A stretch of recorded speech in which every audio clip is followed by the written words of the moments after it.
Well, thank you for your patience and flexibility with our little bit of technical issues that we had today. My name is Rachel Griesmer. I'm going to be starting out our presentations today on oak decline, and I'm going to introduce you to the biology of a decline syndrome and specifically what some of the symptoms for oak decline looks like. So in order to understand what decline actually means, it's important to conceptualize what an ideal tree scenario would be. So a tree paradise. So all of these things that trees need in order to be able to thrive and grow. So that would be sunlight, ample soil volume and nutrients, water, and most importantly, a healthy ecosystem function. So one of the oaks are mycorrhizal species. So in order to be able to adequately take up moisture and nutrients, they need mycorrhizae associations in the soil in order to be able to be healthy.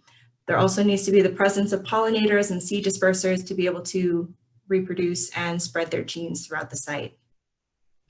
One of the other important factors is having predictable weather and a predictable climate. So consistency, for example, in a northern temperate tree species, that tree will expect 4 distinct seasons, and they are adapted to those 4 seasons. So there has to be consistencies in temperatures, so no extremes and fluctuations throughout the individual seasons. So no freezing in the summer or during the growing season, and no thaws during the dormant season.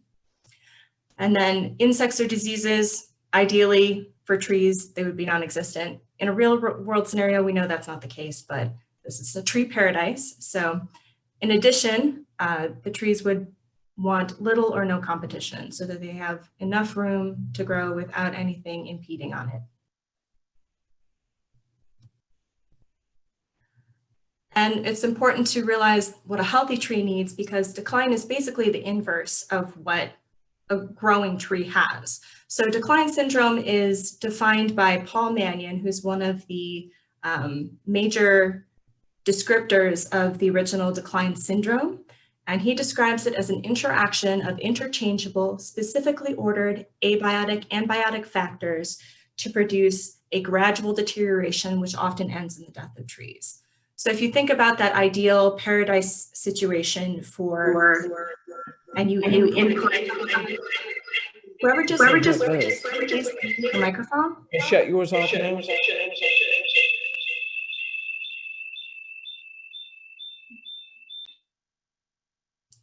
Okay, sorry about that, folks. So if you think about some of the impacts to that ideal environment as an urban environment, we have the urban heat island effect, which leads to extreme fluctuations in temperatures in both the growing season and in the dormant season. When we get cold snaps, when we get unseasonably warm temperatures during the wintertime. And then another hallmark of an urban environment is development.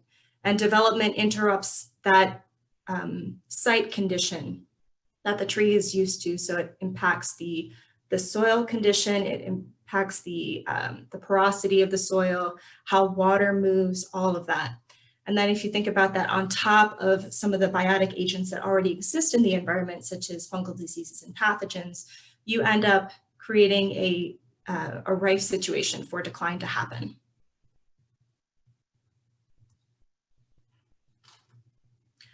So in terms of the decline syndrome itself, it's broken up into 3 different factors, the first of which are called predisposing factors. And I like to think of this as specific to the site or overall static stress. So these usually don't change. So that can involve the climate, so that trees may be specifically adapted to and be able to deal with, such as winter temperatures and being able to go dormant. The soil type, if it's heavy, if it drains well, if it doesn't drain well, overall site conditions, and this includes tree genetics. So this is the tree's genetic potential to be able to handle some of these stresses. So if they're adapted to handle something like wintertime temperatures. And competition on the site is also another static stress that the trees are just, they are, it's not a question of whether they can deal with it, it's what they deal with. And then secondly, you have the inciting factors, which are a short-term stressor, and I describe them as more of a sudden onset factor. These include insect infestations, summertime droughts, physical injury to both the stem or to the roots, compaction in the soil, late spring frosts or early breaks in dormancy. That's what I mentioned in terms of like that climatic consistency.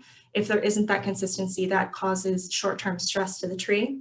And any kind of site condition changes. So that includes anything relating to urban development or even like installation of a pipe, anything like that can impact how that tree gets water, how that tree gets food.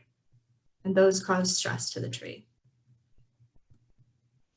And then the last of which is called contributing factors. And I like to call these the obvious symptoms, because this is where people usually start to notice that there's an issue. And these are longer term stress agents that usually on their own wouldn't have as severe of an impact as they do at this stage.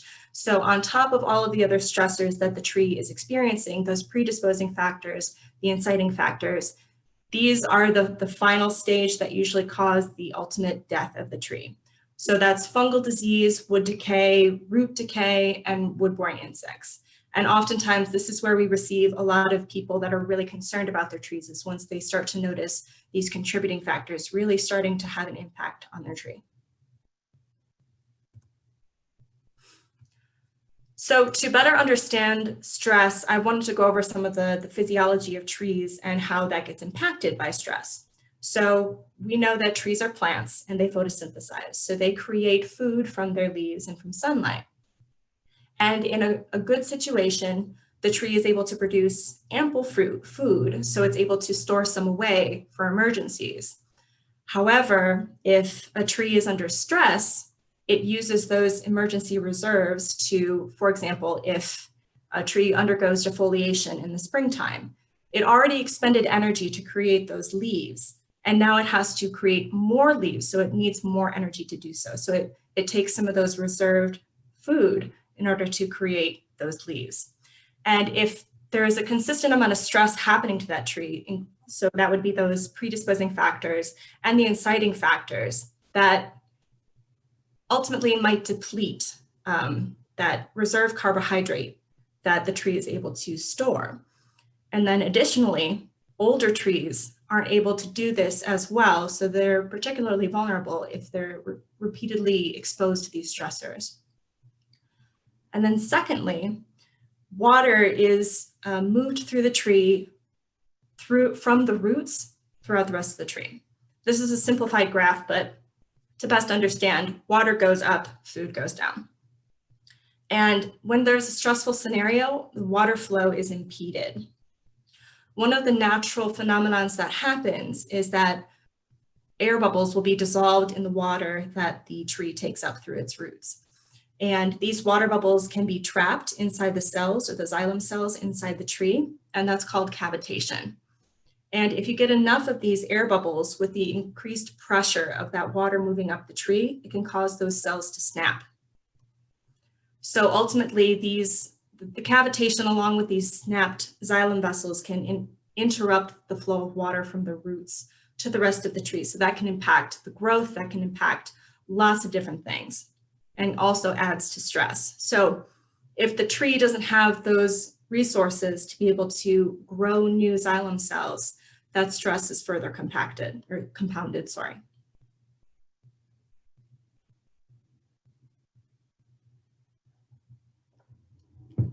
And ultimately, if there's a decrease in growth, that means food production decreases. So that means that there's a further decrease in the amount of reserves that the tree is able to have. And additionally, those leaves help draw water up from the roots to the rest of the tree through that negative pressure going through the water column and the xylem of the tree. So if there are less leaves, that means that there's less movement of water throughout the tree. And then if you encounter any kind of root damage, or if there aren't enough mycorrhizal agents in the soil, that reduces the amount of nutrients and water that that tree can take in. And this is what is described as the decline death spiral, described by Paul Mannion. So this is all of those different factors that kind of compound with each other. You start with these predisposing factors, so those site conditions. So that's that genetic potential of the tree. You have the urban environment, you have salt in the soil, and possibly an overmature tree. Those are kind of on the outside. And then you get something like a defoliation event, or you have a tree that's right next to a new housing development. All of those things kind of compound with each other, and then that tree gets more and more stressed. And then you have those contributing factors like canker fungi, root rot, and boring insects that basically put the nail in the coffin for that tree. So specifically for oak decline, some of the predisposing factors that are common in our area are climate change. That's a huge one. And Jim's going to talk about that in a little bit more detail. As well as a lot of the trees that are in our urban environments, those really picturesque canopy trees, are somewhat overmature for the site, so that they're less able to respond to changes in their environment. You also have some of the features of an urban environment, which usually includes compacted soil, competition with lawns, and invasive species. So all of those are just conditions that the tree deals with on a day-to-day basis that it can't escape. And then here, the inciting factors are the short-term stressors, like the seasonal defoliators. Sometimes some are native, some aren't native, like the fall cankerworm, gypsy moth, and some of the fungal defoliators, including anthracnose and powdery mildew. Construction is another inciting factor. So if there is a sudden change in the roots are severed, for example, to put in a new ditch or some kind of underground piping, that can have another further stress on that tree. And then one of the more important things for oak decline is these climatic extremes that we're experiencing as part of an urban heat island effect. So we've been having more frequency of sudden winter warm spells, and that ultimately conflicts with the tree's ability to withstand cooling or cold and freezing temperatures. In order for a tree to be able to prepare for the wintertime, it needs to be exposed to the lower temperatures of autumn and the shorter days. So it takes a while for that tree to be able to adjust itself and remove the water from the xylem cells so it doesn't break when it freezes and the water expands. So any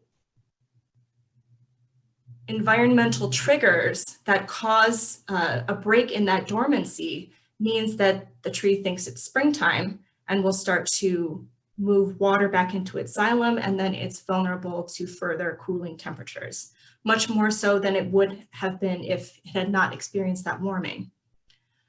Additionally, you have issues with flooding, that if the tree roots have too much water, that means that they can start to die back if they don't have enough oxygen, if the soils are saturated. And then you also, the trees are subject to summer droughts and high temperatures, which ultimately cause a lot of impact on the growth and may cause leaf drop and other stresses to the tree. And then a very common scenario is physical damage with the trees. And that includes leaf mowers and weed whackers, especially considering most trees are located right next to lawns. You have pruning and storm damage. Those are common scenarios of physical damage. And then some of the more common aspects of oak decline for the contributing factors are these obvious symptoms. I have pictured here hypoxylon, or this, I'm not sure how to say this, so please bear with me. It's Beconiaxia canker, that's the new name. But this is a fungal pathogen. It's a relatively weak pathogen, but it's able to colonize and kill a tree because the tree's immune system is so compromised, and it's able to basically overtake it and eventually kill it. And a lot of the times these are secondary pests that wouldn't necessarily kill a healthy tree, but because it's been existing in this constant stress situation, it causes these trees to die. So what are some of the symptoms of oak decline in an oak? So one of the main things that you'll notice is reduced growth. And so you might get a tufted appearance on the branches. So that means that the normal internodal growth of those branches will shorten as the tree has less resources to be able to grow and expand. So the branches might look a little bit truncated or shortened versus the normal tapering in a healthy tree. And you might notice premature leaf drop. So if it's maybe early or mid or late summer, the trees might start dropping their leaves, or they might start changing color earlier than is anticipated. And then one of the major hallmarks is crown dieback, and what I have pictured there. And that's where some of the branches will die back during the wintertime. And the crown will often have a lopsided appearance or appear like it's shrinking. So dieback happens from the outside of the branches going inward. And then you might also notice stress sprouts or water sprouts. And these are characterized by sudden upward growth. And they're also referred to as epicormic sprouts. And they may appear on the trunk or near the center of the crown or on top of large branches. And again, you have the appearance of these kind of final nail in the casket fungi or bark beetles. And so some of the common ones that we get in our area are armillaria root rot. And these are able to colonize the roots of maybe healthy trees, but they can cause the rapid decline and death of those roots. You also have the hypoxylon cankers. And then you might also, on top of that, have attacks by insects like the two-line chestnut borer, which will attack the branches up in the canopy of the tree. And then there are also bark beetles, which feed on some of the dead wood, which would go and burrow into the trunk, and you might see a lot of sawdust and exit holes from that. So I've kind of painted a picture of doom and gloom for oak decline, but unfortunately, that's kind of the reality. Once trees reach a certain stage in that decline spiral, there really is no recovery. And especially with older trees that we find commonly in our urban environment, those trees often won't recover. And we've noticed that both red and white oaks are susceptible. So, and as part of a proactive approach, planting a diversity of species will help to reduce the loss in canopy that you get from oak decline. And then if you catch a tree that is not too far in that decline spiral, you can work with the tree's natural immune system to help it go better be able to tolerate some of those stresses that it's subject to. So that includes applying shredded hardwood mulch or wood chips in a wide ring around the tree. And then if there is a period of drought, you can give it a little bit of water. But beyond that, there's not a whole lot you can do. But my colleague Joanne is going to talk a little bit more about that later on. And that's all I have for my introduction to oak decline biology. Next, we're going to introduce Jim McGlone, who's going to talk about the historical context and some of the statewide examples of oak decline. So let me just stop sharing my screen. And Jim, you're up to go.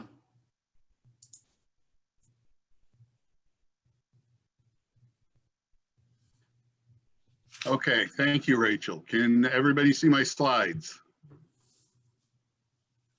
Yep. Yeah, okay, good.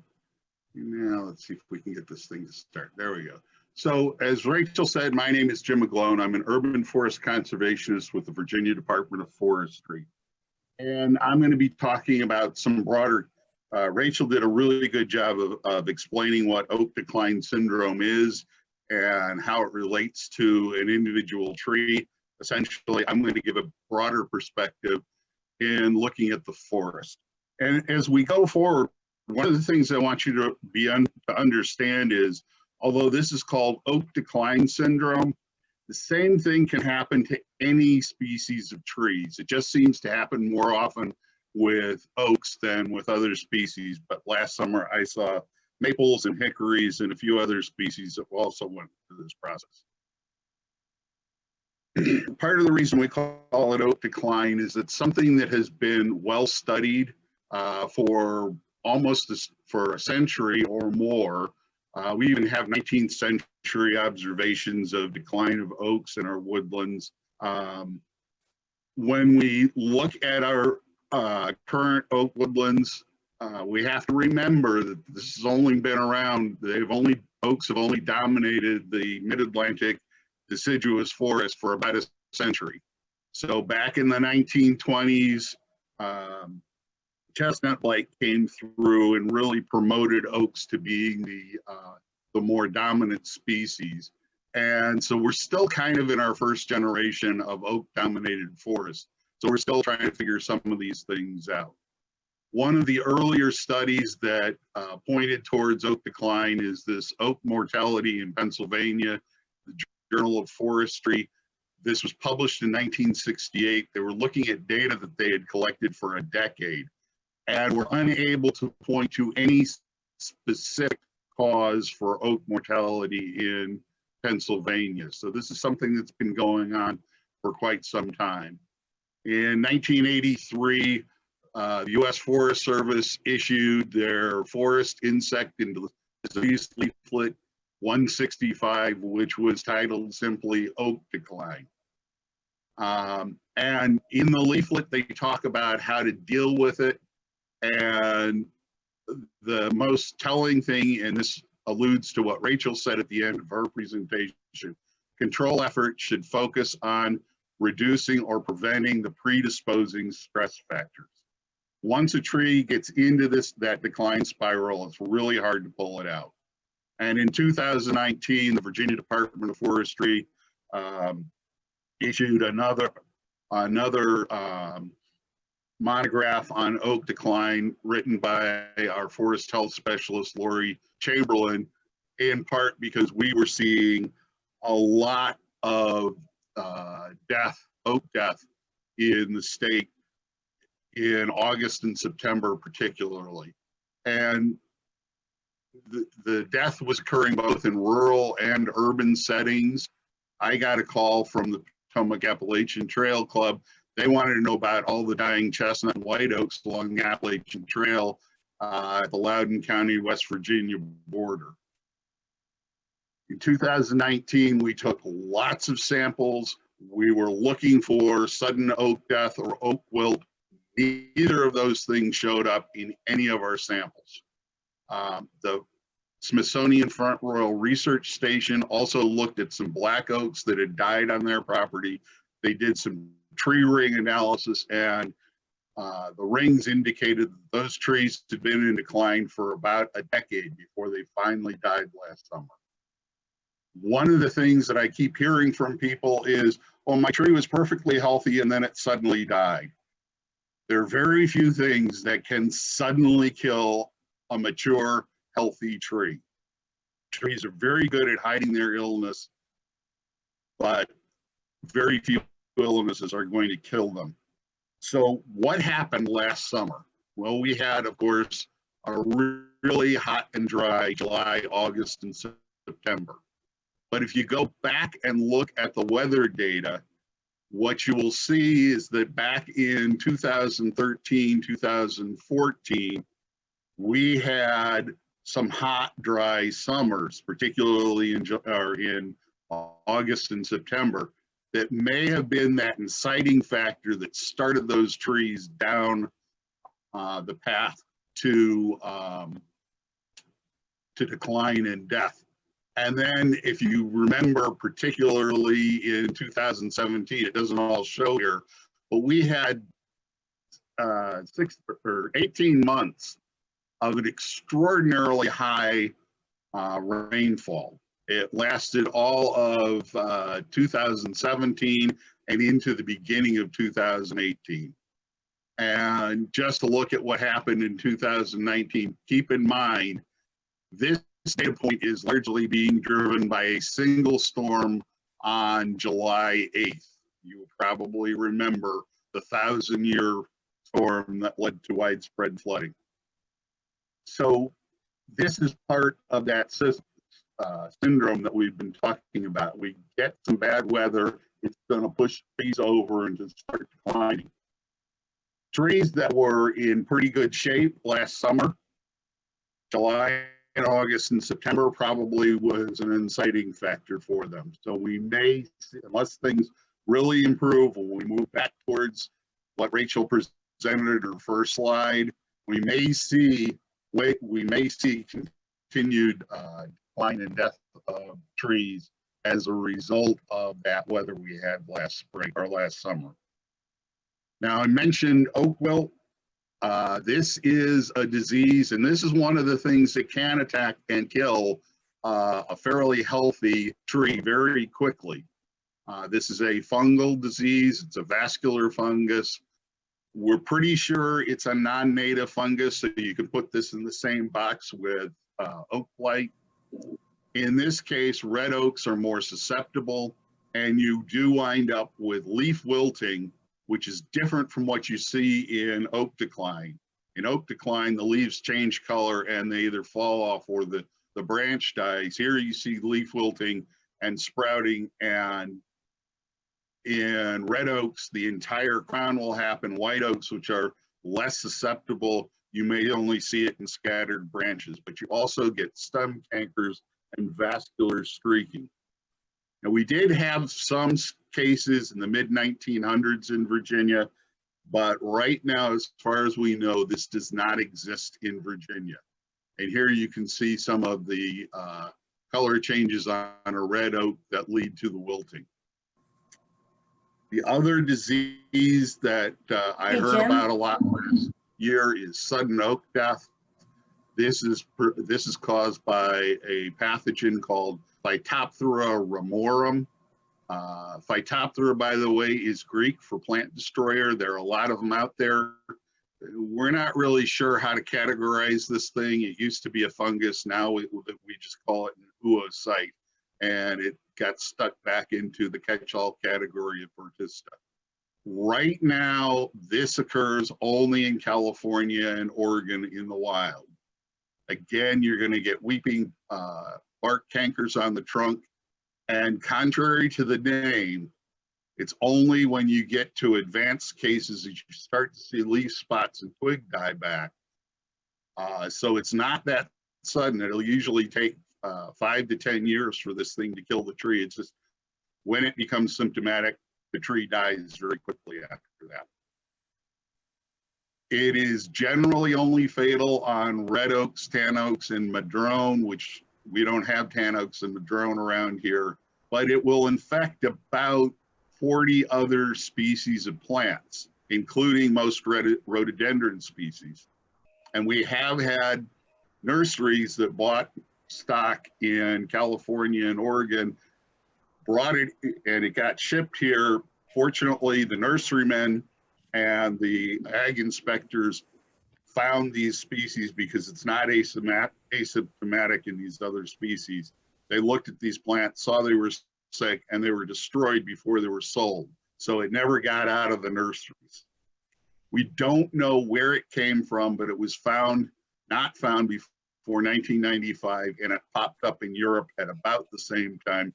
So we're pretty sure this is another exotic.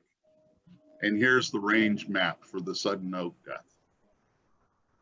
Now, Rachel mentioned you've got the predisposing factors.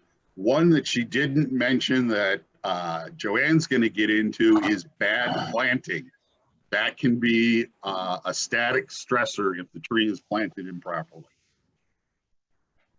But what I saw a lot of and heard a lot about were ambrosia beetles. Now, there is something called an oak ambrosia beetle, Platypus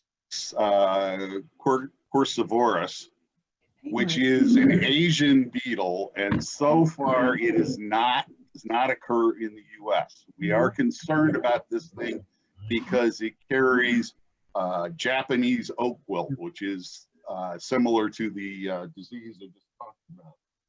What we have here in the States and the ambrosia beetles that you find, for the most part, or that you might find in oak trees, are trees that are species that like dead or dying oaks.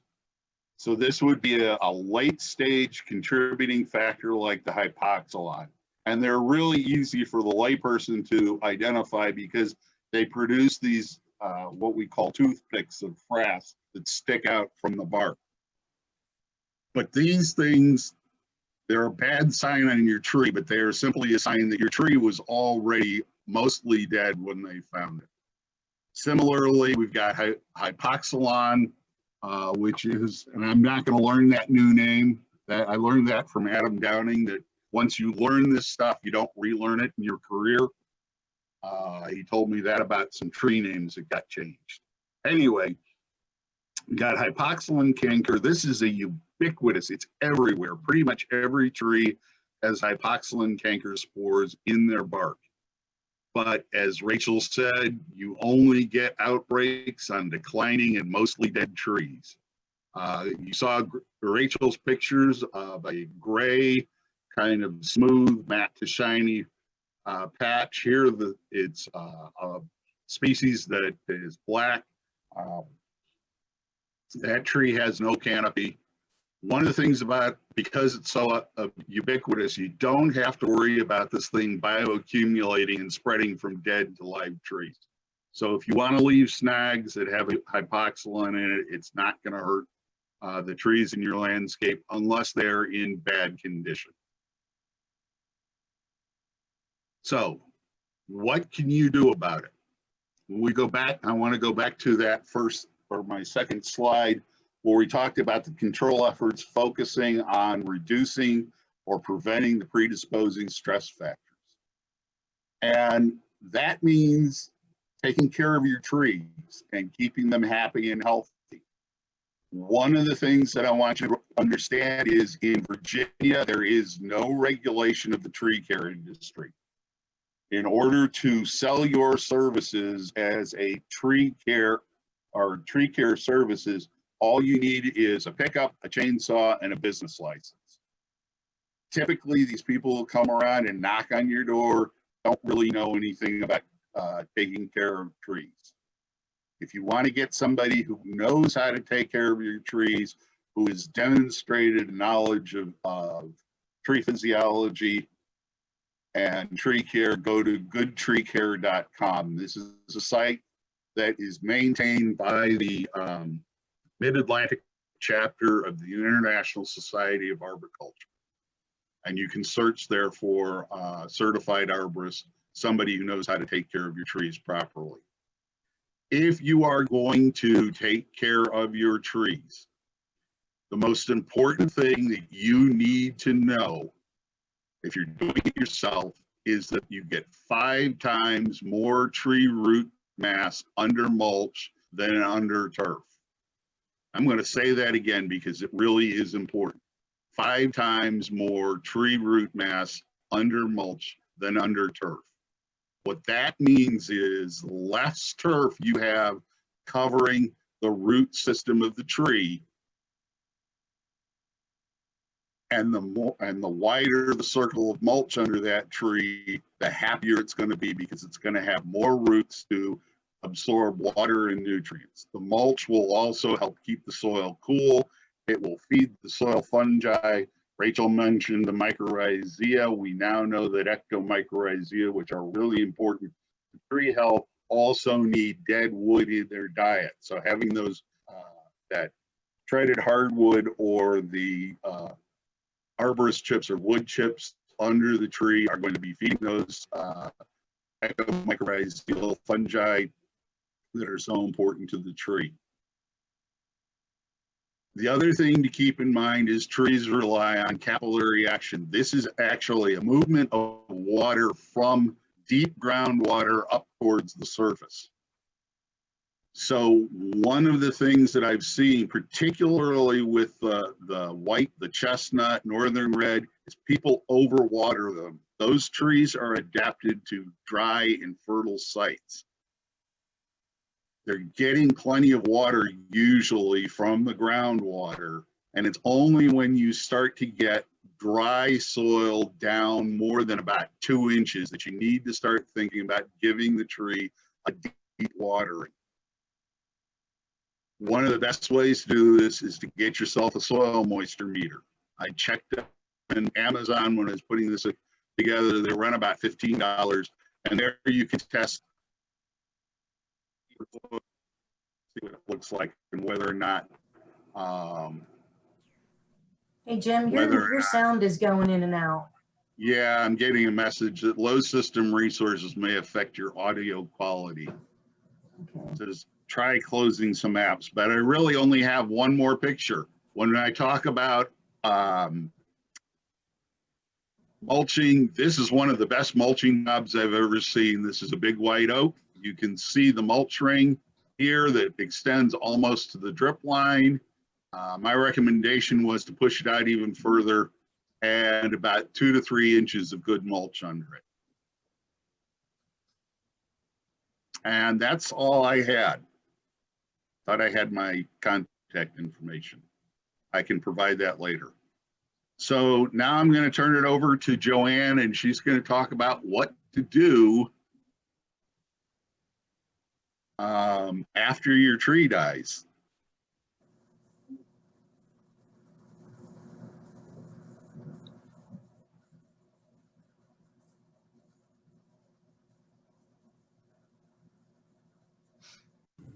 All right, hi everybody. Sorry, I'm just figuring out my technology here. Let's see. All right, I hope everyone can see that. All right, very good. Hi everyone, I'm Joanne. I'm with the Fairfax County Forest Pest Office. And today I'm talking to you about the aftermath of after your tree succumbs to oak pine. So I was, in a perfect world, all you would need to do is this and it'd make your oak trees all better. But unfortunately, that's not the case. So after removal, the recourse that we would hope that people would take is to start planting again. So for the purposes of today, we'll be talking about planting trees. You certainly are welcome to plant smaller plants and, figure out your landscaping and how to maybe better support some native plants and trees around your property. But today we'll just be focusing on trees. So after you've removed your tree, you really want to assess your site. You want to see what do you have, what are you left with? So you have this large hole in your landscaping that your large oak tree once took place, or according to the chat box, some of you have had to remove several oak trees around your property. So what do you do now? So it's and you may need help from other people also to kind of see so that you have a second opinion, but kind of assessing, okay, what kind of site do I have here? Do I have a wet site? Do I have a dry site? Because the trees have been removed, do I have more sunlight? So figuring out whether you have, full exposure or sun or shade or somewhere in between, and assessing what do I have now that the tree's removed? Is there turf that I can remove? Are there other plants that I can remove to replace and create something new? Do you have invasive species? So those are some of the things you really want to try to inventory in your new planting space and see what you can do. So we certainly want you to plant the right tree in the right place. So you want to check your soil conditions. Are you by impervious surface? And also evaluating the structures and utilities. So you certainly don't want to plant something too close to a house or a shed or something like that. Sidewalks.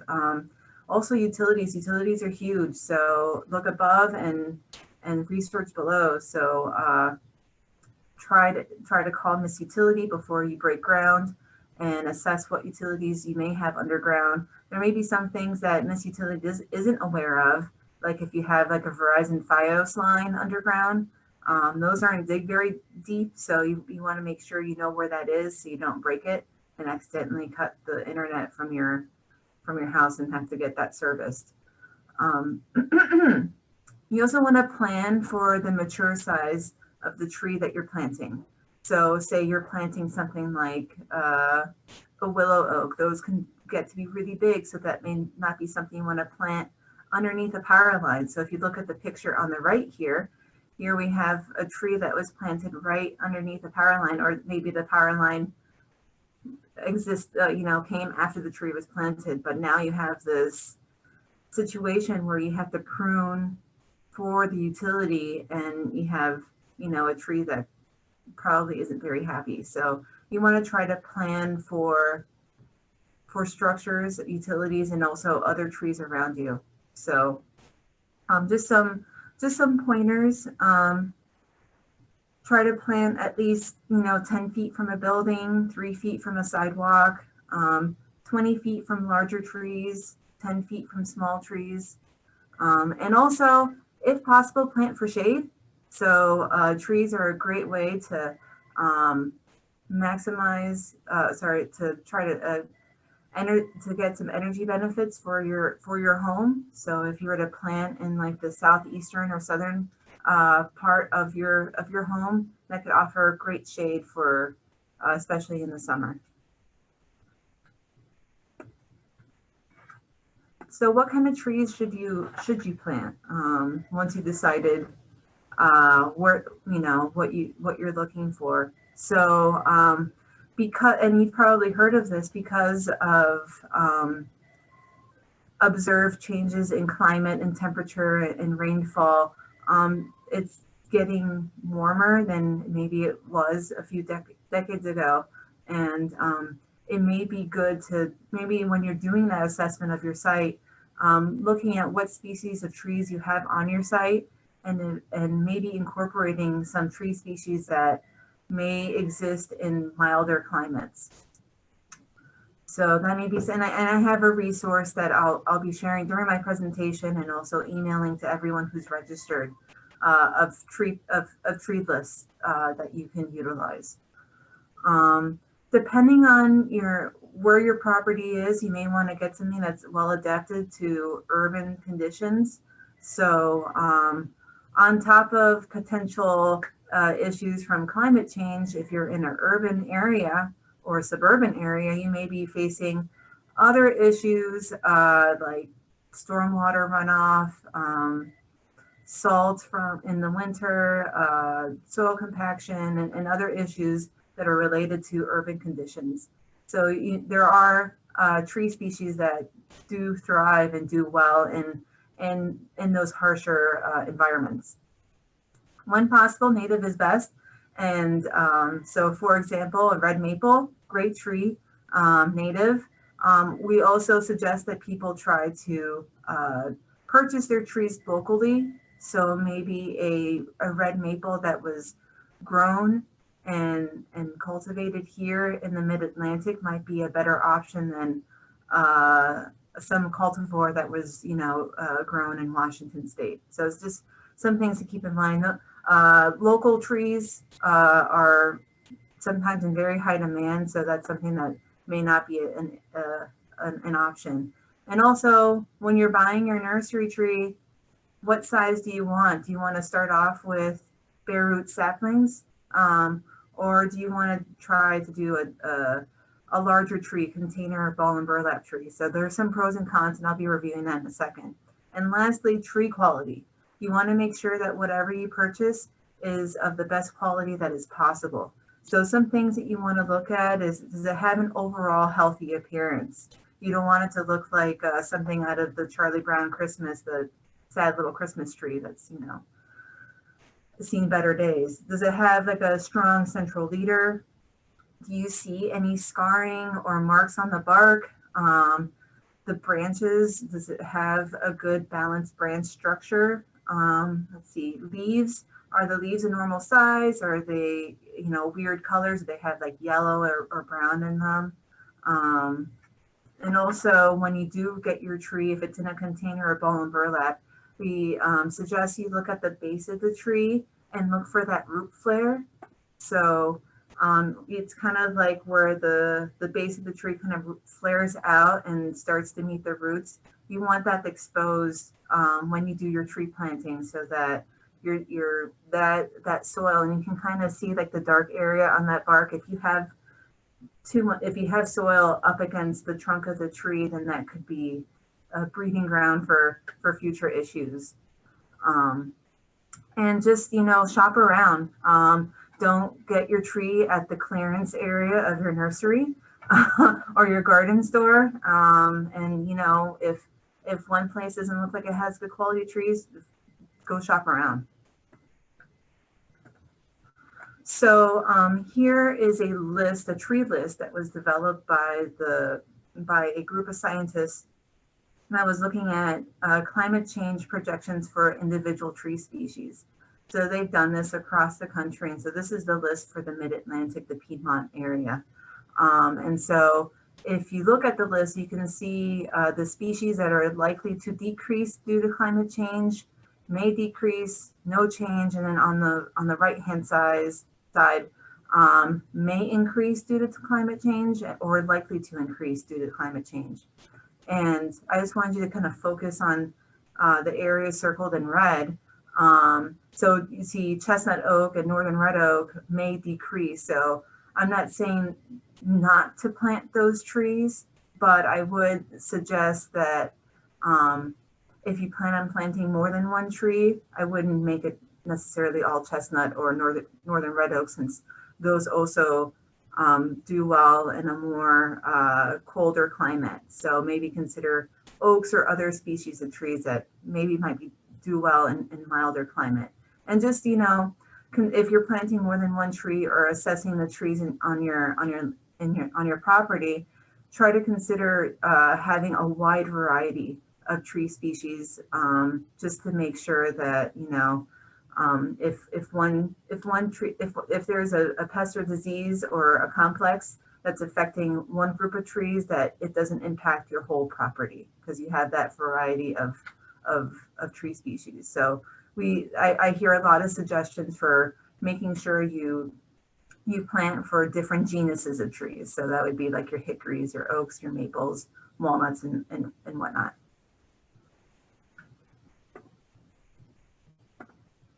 So if you're in a more suburban or urban area and you have a property in which you're interested in restoring, KC Trees has this wonderful resource where you can find good trees that stand well to urban conditions. So if you see in that red circled area, you can put in like the conditions of your site, and it will populate a list of trees that may do well under those conditions. So there's a couple dozen trees that they had listed overall, and I'll send you that information as well with all the other resources that we've mentioned today. So here are some types of nursery stock that you have commercially available. You have the bare root, container grown, and ball and burlap. So the bare root, that's trees that are maybe 1 to 3 years old, and you just here's a plug for soil and water conservation. In the spring, they usually have a seedling sale, so that's a great resource for some seedlings that if you're interested in growing them. Unfortunately, with bare root seedlings, they're pretty small. They could be maybe a foot or two tall, so it may take a few years before they become a noticeable feature in your landscape. Container grown trees also work. They're usually larger, they're heavier. You just have to, since they've been growing in that container, they have circling roots. So you want to make sure to cut those roots and kind of straighten them out before you plant them in the ground, or as you're planting them in the ground, so you don't have girdling roots that will cause issues in the future. Oh, that's weird. Did that just change?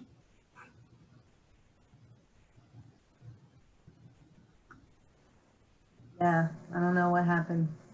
I don't know. There's Keep chugging along. Keep there are chugging along. variables in this.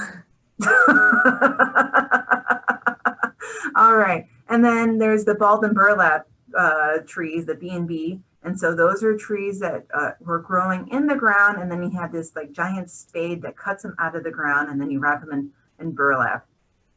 And so those are your options. And so what you want, it really depends on how much help you have, or how much help you're willing to hire, and how much time you want to invest. So and maintenance. So like a seedling, or a bare root seedling, it's not as much maintenance. You do want to water them, but like a larger tree, you have, that one's a little bit different because, especially a bald burlap tree, those roots were cut out of the ground. And so you want to make sure you water it and really take care of it to make sure that investment, it takes a little while for those trees to establish, 2 or 3 years. So that's a pretty big commitment and a little bit more labor intensive.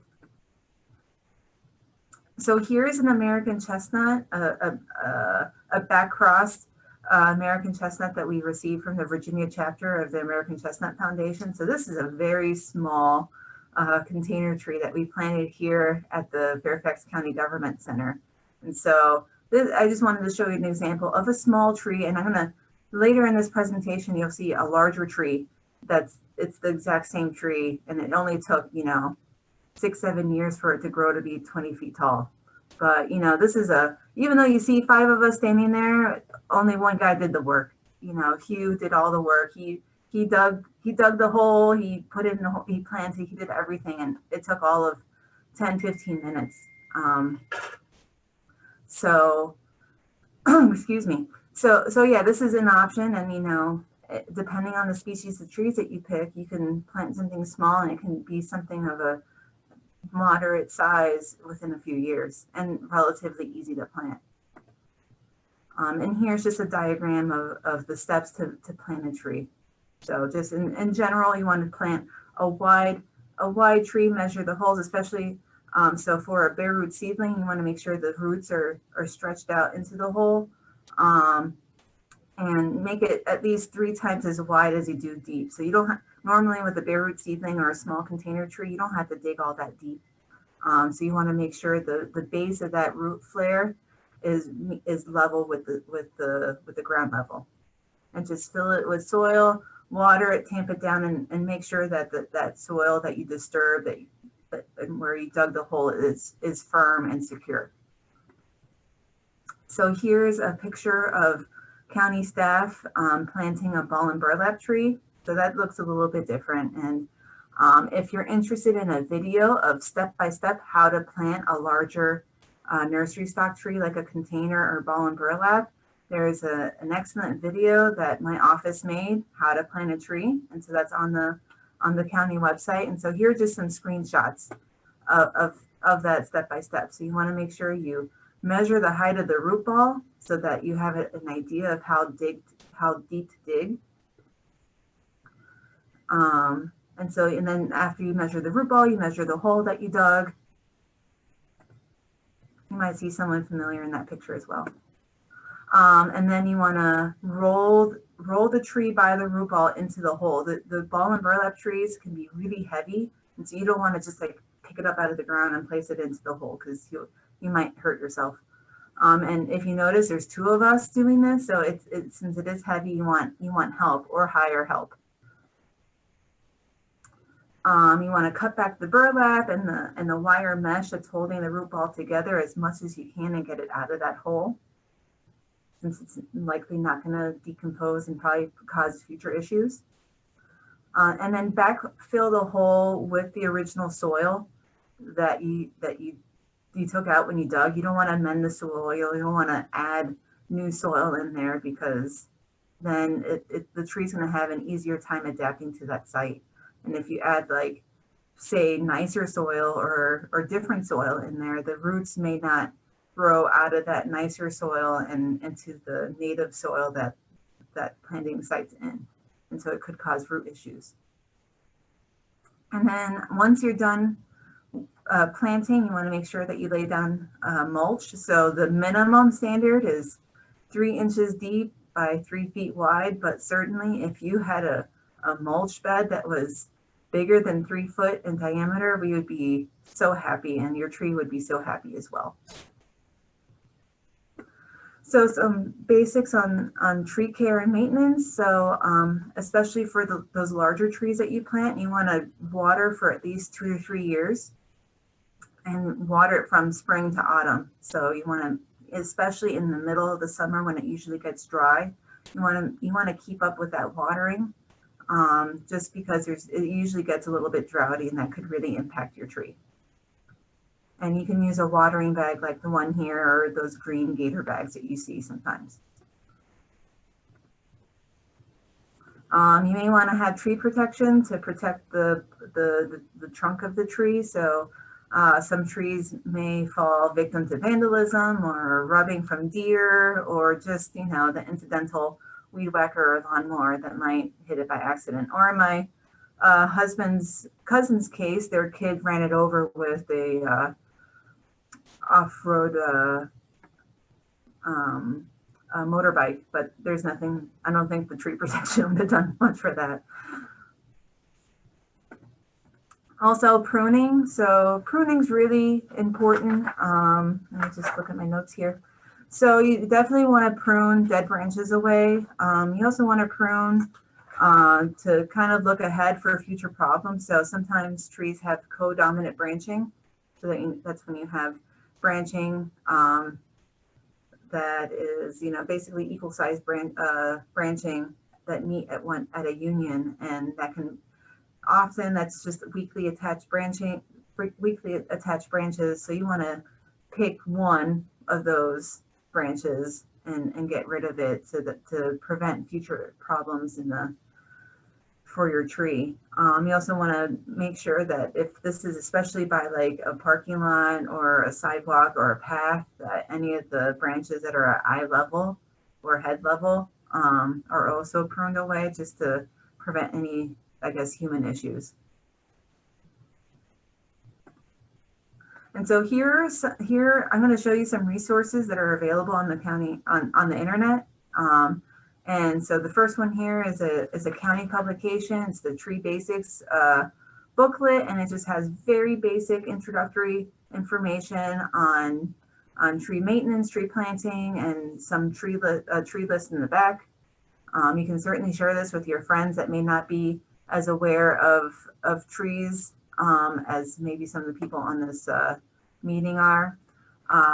So I focused on trees, but you can certainly are welcome to plant other things besides trees. And so this is a great resource that I'm sure many of you have seen from Plant Nova Natives, and it includes trees and a variety of other plants that would work very well in a landscape.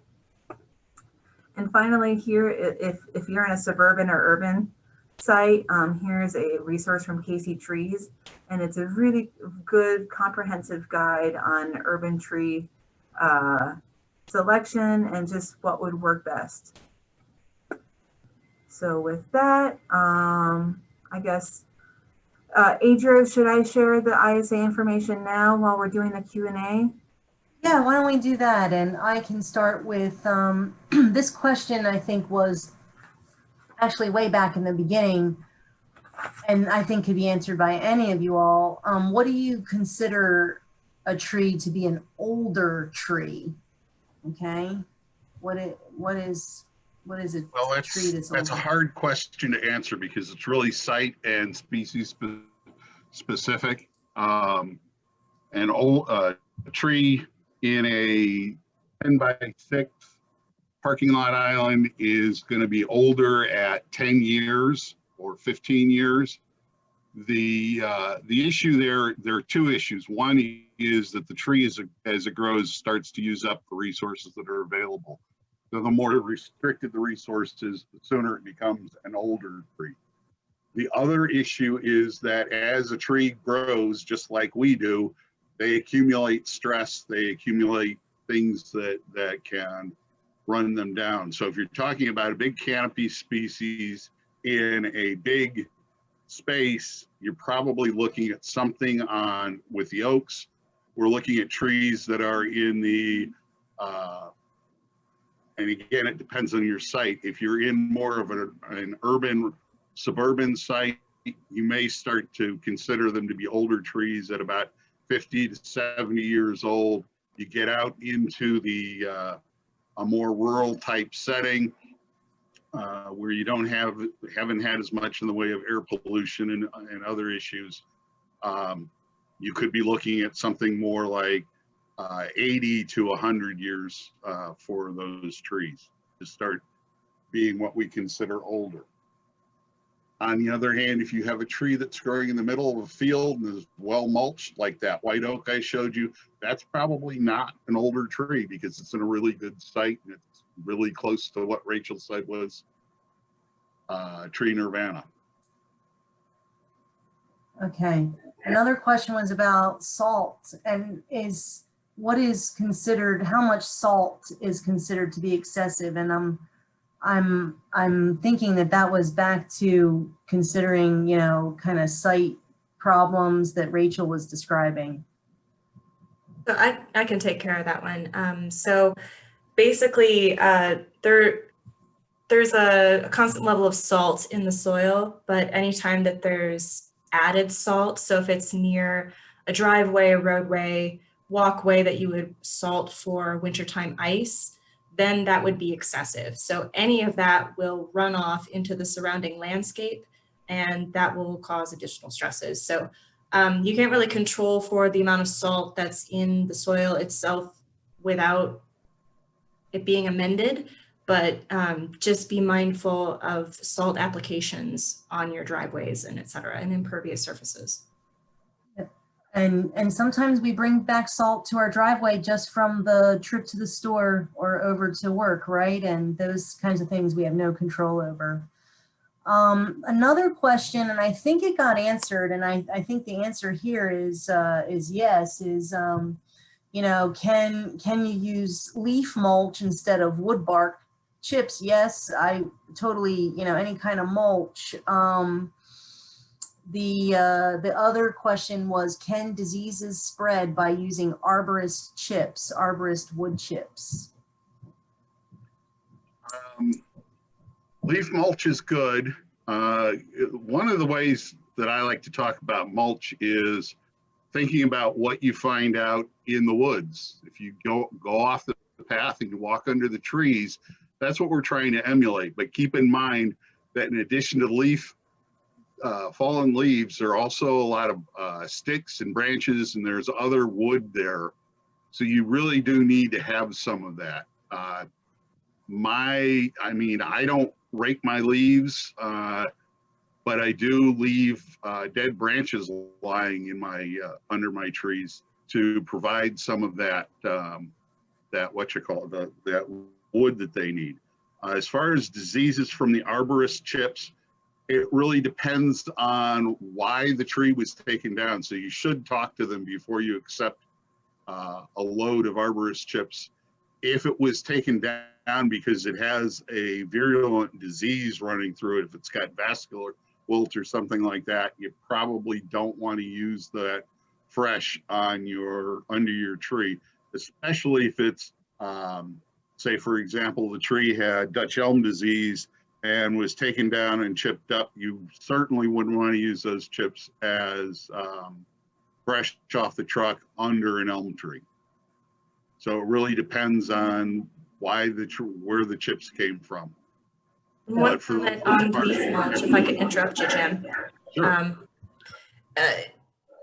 If you apply leaf mulch, it's great, but it breaks down a lot quicker than something like shredded hardwood mulch or bark chips. And a lot of the times in a suburban area, you don't have that layer of topsoil that the trees would be accustomed to in a forest. So the wood chips and the bark mulch help to recreate some of that organic layer a little bit faster and more consistently than something like leaf mulch. But leaf mulch is great. Yeah, what I usually recommend is if you want to use leaf mulch, put down a little bit of leaf mulch, but then put some of that wood mulch on top of it. And try to use wood mulch rather than bark mulch. Bark doesn't have as much nutrients. It's got waxes in it. It tends to float away. Wood is supposed to conduct water, so it'll absorb the water and stay in place when it rains on it. Okay. Jim, this one, I think we might toss a few others over to the Plant Nova Natives folks, but what about native ground covers and other perennials under trees rather than mulches? Actually, native ground covers and perennials under trees are mulches. They're called green mulches. And that's a perfectly good way to do it. That's actually how I mulch my trees, is I've got a lot of native flowers and stuff growing underneath them. And then when the leaves fall on them, I just let them lay there. I will tell you that one of the things that really confuses me is leaf mulch. The idea of raking up the leaves, putting them into a pile, letting them decompose for a little bit, and then putting them back where you got them. This doesn't make any sense to me. They should just do a fine job of breaking those down. I am hoping that I didn't miss one up there because I'm going through, okay, how to talk better to community boards where replacing landscape trees that we've lost, you know, HOAs frequently lose trees, grind the stump, and want to put the tree in the exact same place. Can you give some words on speaking to community boards or HOAs? Any of you? Well, I'm not sure if the issue is that they're putting a tree back where another tree was. That certainly can be problematic depending on what killed, why they removed the original tree. If it had armillaria root rot or some other soil-borne disease, yeah, probably don't want to plant right where that one was. But if it, say it got some kind of heart rot and it snapped off in a storm, it was something above ground that killed it, there's really not that big an issue in replanting in the same spot. You might also consider, and I know this is difficult with some of the HOA boards because the covenants say you have to plant back what the developer put there, but you might consider changing to a different species, maybe in a different family. So if you lost a maple, plant an oak.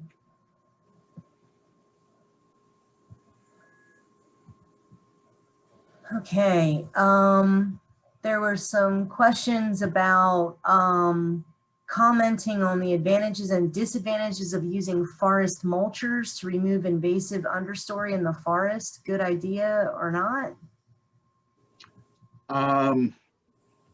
Forest mulchers, goats, saws, all of these things. I mean, a forest mulcher can work pretty well if you've got a really heavily overgrown patch and you need to get in there, but it's not going to get rid of those invasives by itself.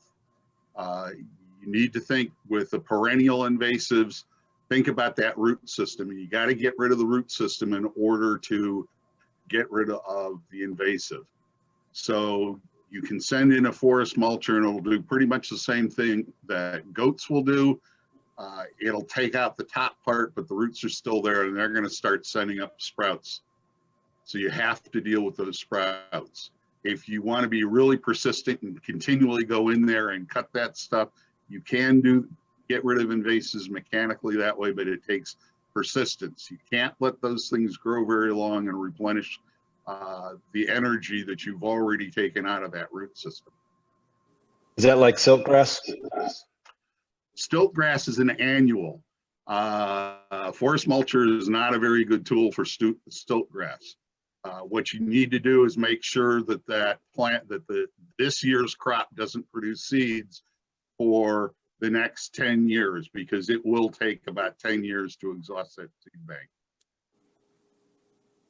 Okay. All right. Joanne, you had a question specifically to you. How local is local as far as sourcing? Well, I guess that's a very relative term in the horticultural field. You can get plants from all over the place, including internationally.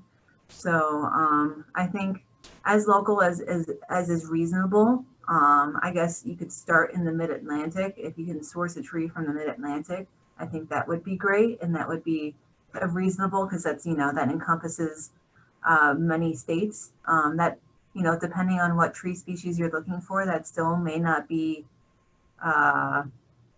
feasible, but I think that that's a good place to start. You know, we have native tree nurseries that are in the state, but when it comes springtime, they can have a lot of demand because there aren't a lot of them around. So I guess, yeah, if that answers the question. Okay. Okay, looks like, oh boy, can you speak to not topping trees? Boy, I hope we have people on this group that are not topping trees. Topping trees is just wrong. It's wrong from start of zero.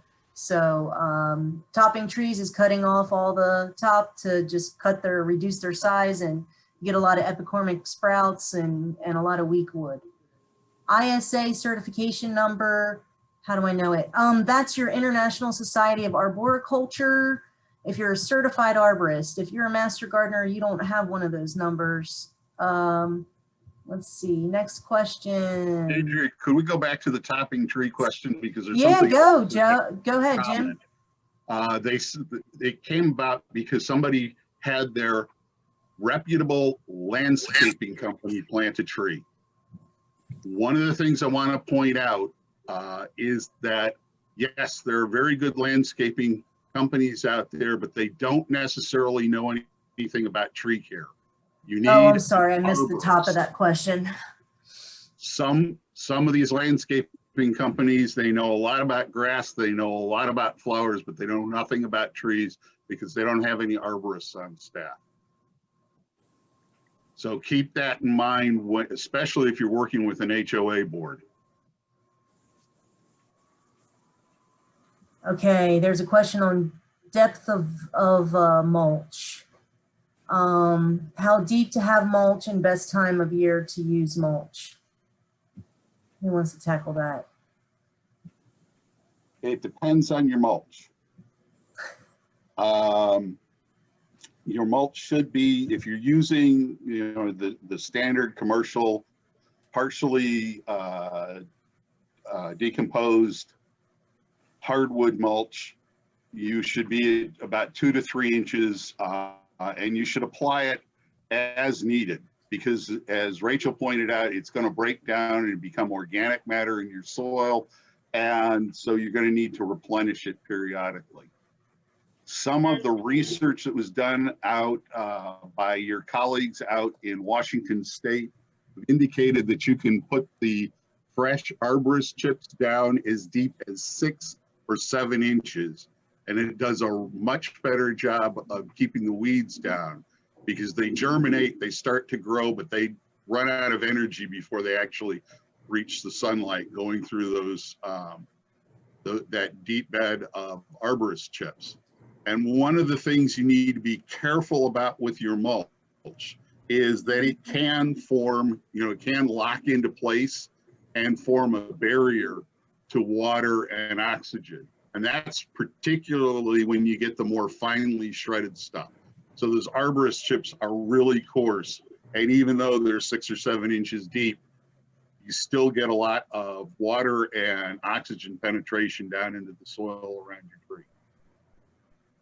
Yeah, so if you notice there's kind of a crust forming on top of your mulch, that's when it's time to replace. And it's probably a good idea to kind of break that up a little bit too. Okay. Right, that would be replaced, as opposed to you put down 3 inches of mulch last year and now it's 2 inches deep, so you put another 1 inch layer on top of it. Okay. Thank you, Adam Downing, my colleague, for putting information on there, the trees and shrubs that tolerate salt. Are there any better alternatives to salt?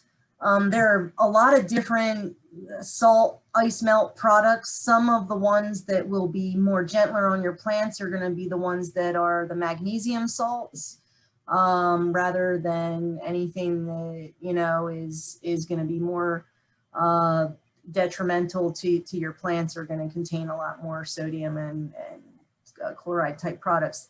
The other thing that I would recommend is not using salt at all. Is maybe if you could get away with using some sand, or if you could get away with using something that is going to give you some traction. Some people might use kitty litter or sand or something like that, or a mixture of such. All right, how much will disturbing the leaf litter in a forest setting affect the trees? It depends on what you mean by disturbing the leaf litter. One thing I see people do disturb it is they will blow all the leaves out of their lawn or their landscape into the forest, and they will create a leaf barrier that's a foot deep, or in some cases I've seen it 2 or 3 feet deep when they've been doing it for years, and that becomes a barrier to water and to oxygen. In the context of the question, I mean something different. Our HOA, and I represent the HOA for this meeting, we have trails that go through the acreage of the home association. All the lots are 5-acre lots or bigger, and the leaf litter is blown completely clear down to the dirt on these trails. So it's not a widespread area, but it's a consistent area that's affected.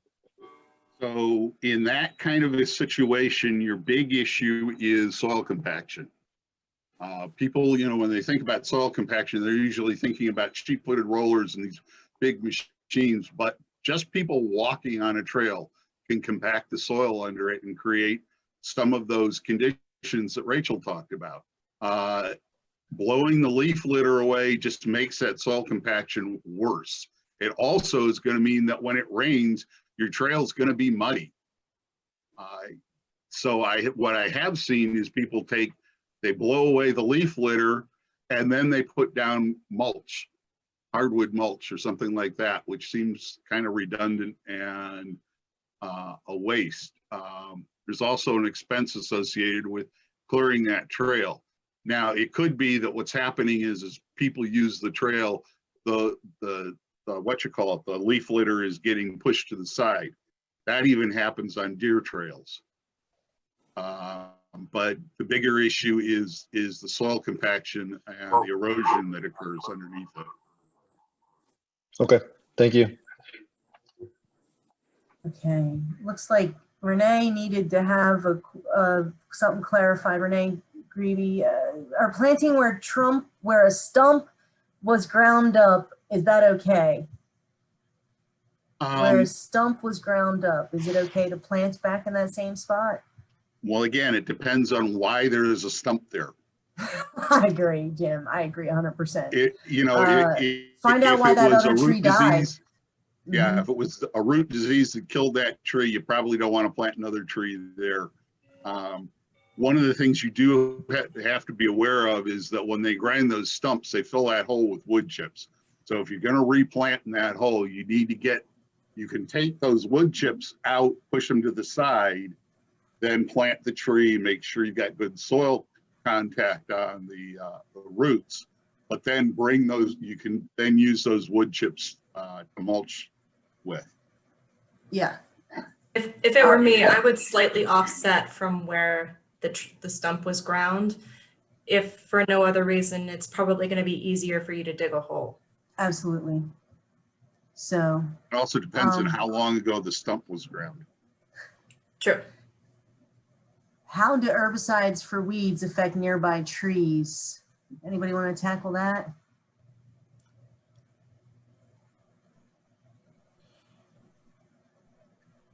Okay. It depends on the herbicide. If it's a broad-leafed herbicide, it may potentially cause damage to the tree because it is taken up through the tissues, just like it would be for the weeds. So it's generally good practice if you're applying something like an herbicide to keep it well clear of trees, considering also that the tree roots extend way beyond where the canopy is.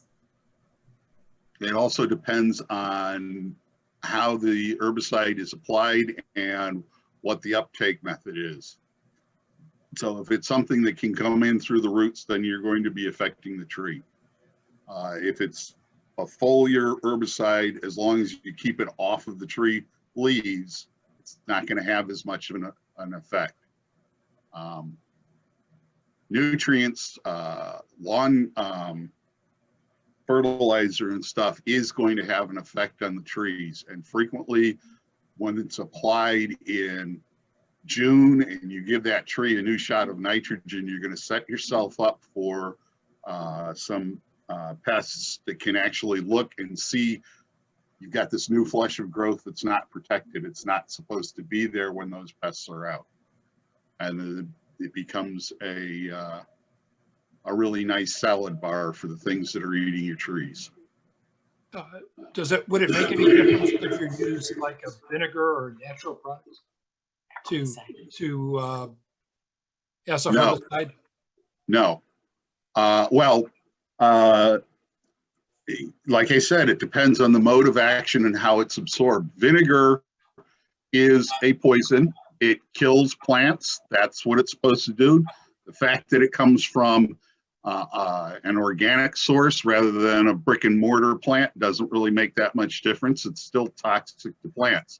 Vinegar is, again, it's like the forest mulcher. It's like the goats and things. It's a contact poison, so it's only killing the tissues it touches. So as long as you don't spray the vinegar on the tree, it won't hurt it. But another type of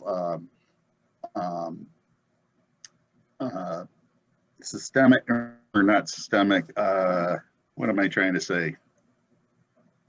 Something that's made, what's that?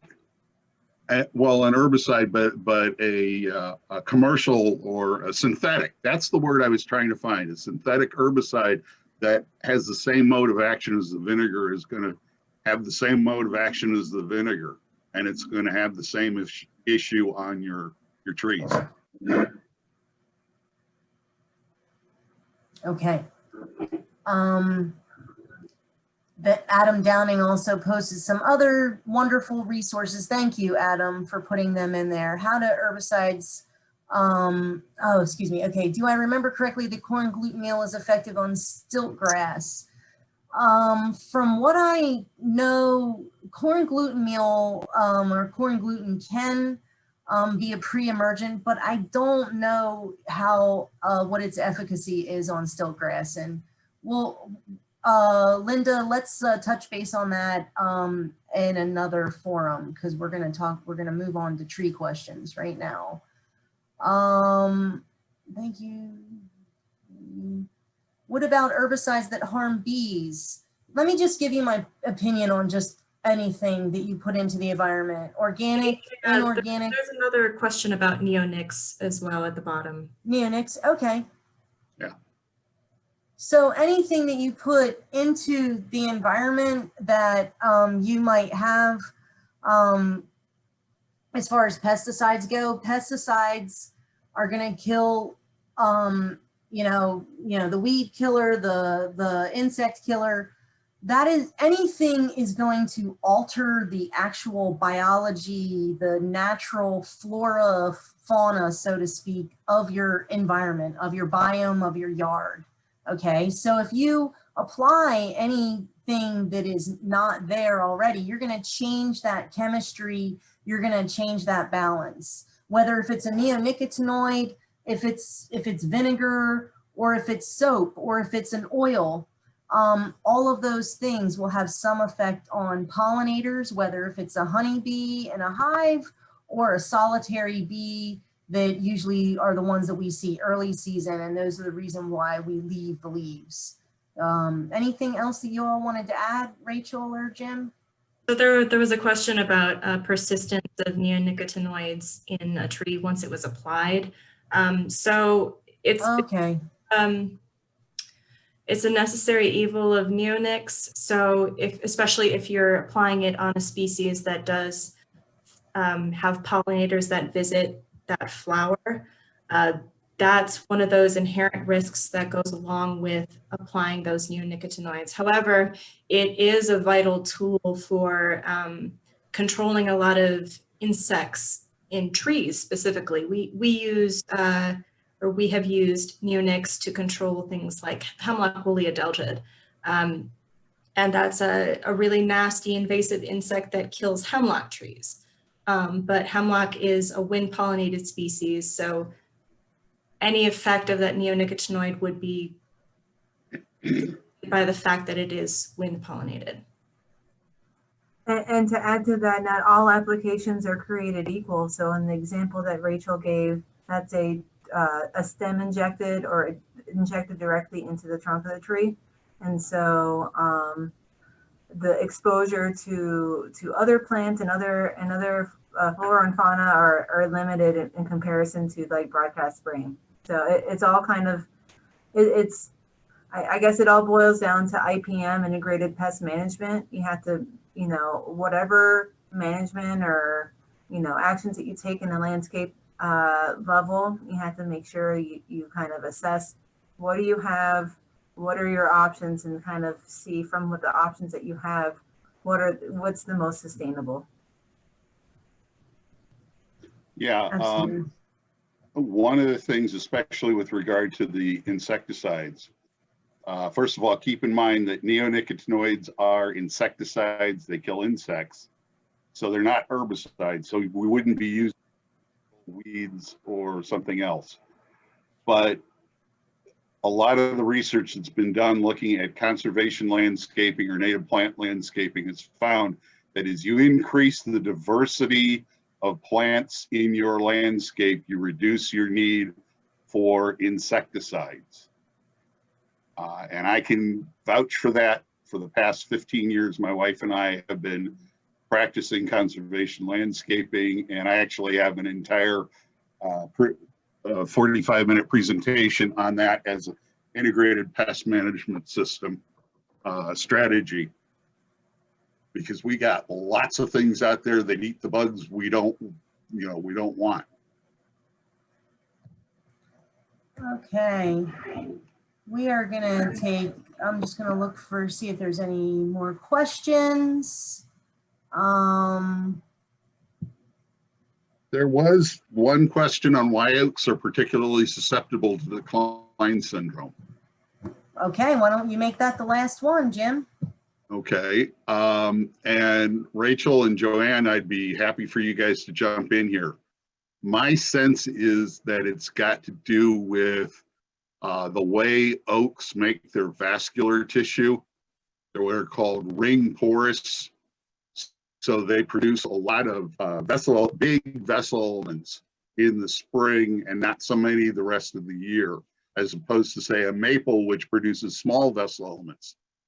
And Rachel mentioned cavitation, and I think that's part of it. Cavitation is when they get a bubble in there. When you've got those big vessel elements, it's really hard to reestablish that water column. And so that makes them more susceptible to these things that can affect, especially that water, that root pressure and their ability to move water. One of the differences between the ring porous and the ring diffuse is the ring porous trees, which are not just oaks, but there are several of them, typically only have about 10 years worth of living sapwood. And then it becomes heartwood and it's no longer used for moving water. And that's probably because after a few years, a lot of those vessel elements are no longer valuable. And I would, additionally, oaks are mycorrhizal species, and often in urban environments, there's a rather large absence of those mycorrhizae in the soil.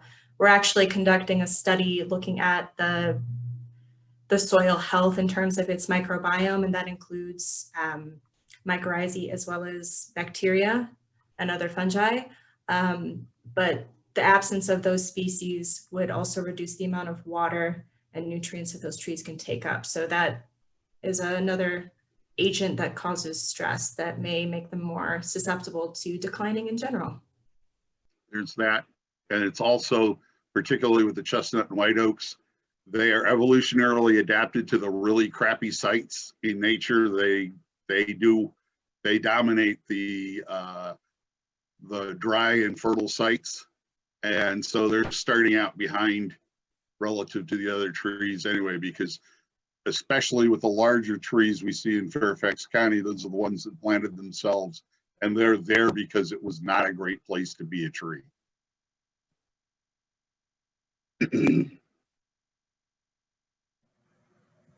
Okay.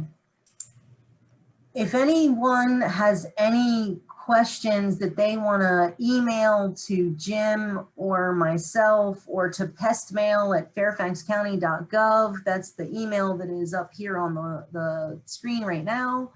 Also, if you're an International Society of Arboriculture certified arborist, put your name and your certification in an email to pestmail@fairfaxcounty.gov, and Joanne and Rachel have agreed to submit our names for credit.